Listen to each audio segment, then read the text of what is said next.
Direction la Côte d'Ivoire, Emmanuel Macron, mais Guillaume Kibafouri sera au pas à Paris.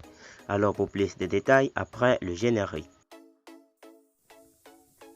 Avant de commencer, abonnez-vous à la chaîne et activez la cloche de notification car cela va vous permettre de ne plus manquer les prochaines vidéos.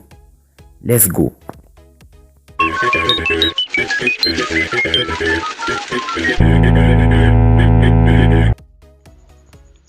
Dans son journal Afrique du mercredi 10 novembre matin, Radio France Internationale a déclaré que le président français Emmanuel Macron avait envoyé un message à Guillaume Soro, l'ex-président de l'Assemblée nationale française, pour lui demander de ne pas confondre opposition politique et coup d'État.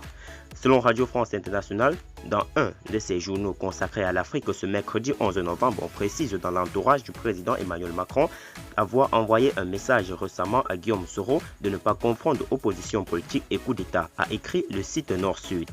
Le média, qui était jadis proche de l'ex-patron de la rébellion des Forces Nouvelles, croit savoir qu'après que ce dernier a appelé ouvertement la semaine dernière l'armée ivoirienne à l'insurrection générale en Côte d'Ivoire.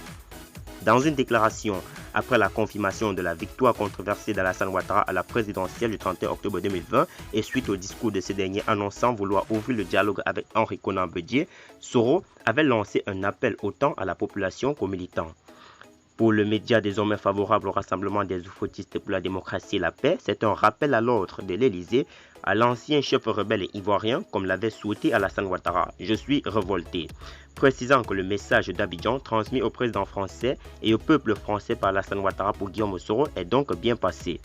Pas si sûr, toutefois, vu l'activisme de Soro qui, tout en ayant certes abandonné le discours guerrier, ne demeure pas moins actif.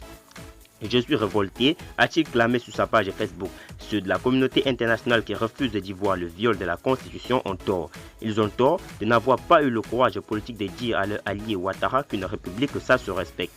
Pudiquement, réfugiés derrière la notion de non-ingérence le jour pair, ils font les volubiles des jours impairs, a-t-il dénoncé dans un communiqué après la rencontre entre Henri Konan Bédié et Alassane Ouattara, précisant que la population ivoirienne compte près de 70% des jeunes. C'est cette jeune population qui a soif de démocratie.